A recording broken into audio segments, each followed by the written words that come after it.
नीलाञ्जनसमाभासं रविपुत्रं नियमाग्रजं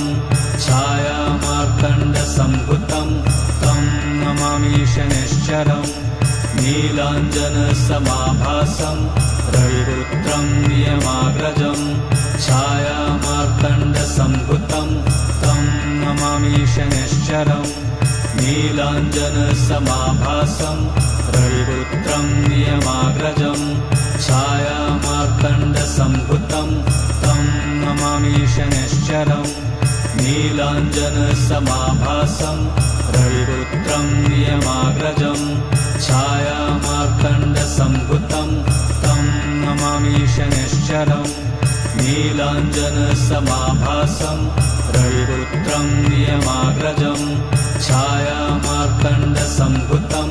तं नमामि शनैश्चरम्